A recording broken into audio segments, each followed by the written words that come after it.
Postmodernism is an intellectual and cultural movement that emerged in the mid-20th century.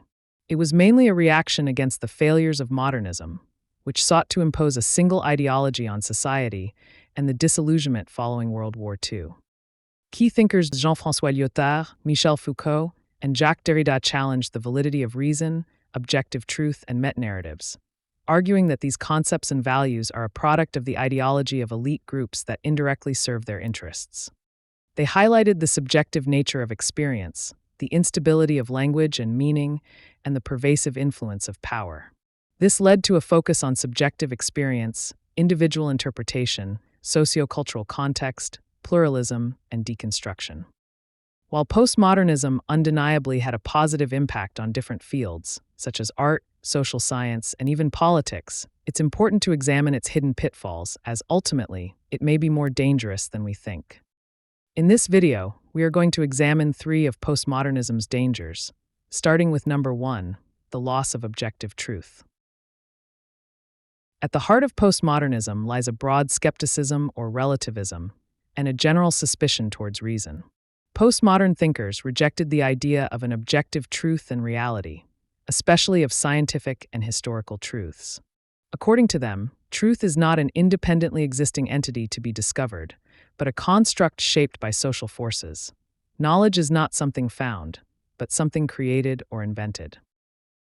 Truth is to be understood as a system of ordered procedures for the production, regulation, distribution, circulation, and operation of statements.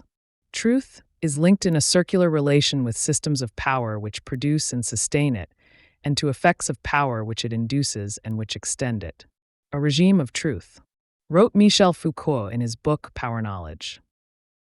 Since truth is merely a social construct, then all facts, according to postmodern thinkers, are ultimately matters of belief, and all claims are equally valid. With the loss of objective truth, shared understanding, effective communication, and consensus, especially in the sciences, become challenging, leading to societal fragmentation. Number 2, the erosion of moral foundations. Postmodernism's rejection of objective truth extends into ethics and morality, leading to moral relativism. Postmodern thinkers reject the existence of objective universal moral principles. According to them, morality is not based on moral truths and standards that apply to all people in all situations, but on agreements within specific cultures or societies.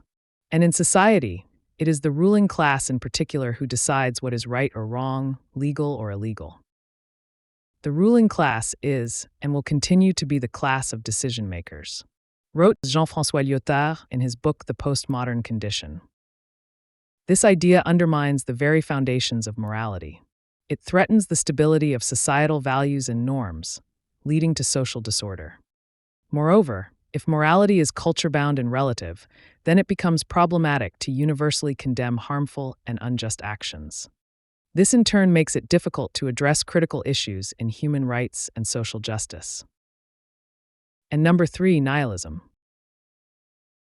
Perhaps the most serious danger of postmodernism is its potential for nihilism, or the loss of inherent meaning and purpose in life. Postmodern thinkers reject metanarratives, or those overarching explanations societies use, in order to understand reality and give coherence and meaning to human experience. Simplifying to the extreme, I define postmodernism as incredulity toward metanarratives, wrote Jean-François Lyotard in The Postmodern Condition. Meaning, according to them, is subjective. It is something constructed and therefore fluid. Now, without the metanarratives of religion, of progress, or of capitalism, etc., people get lost in a sense that there is no ultimate, overarching meaning or purpose in life. Not only that, they too lose their shared values, which have traditionally provided direction and purpose to their lives. With this nihilism, people will experience a sense of existential emptiness, angst, despair, and apathy towards activities that were once considered meaningful within a shared metanarrative. Please help us continue to make free and reliable videos like this one by donating or buying a printable version of the video's text. Links are in the description below. Thank you, and see you in our next videos.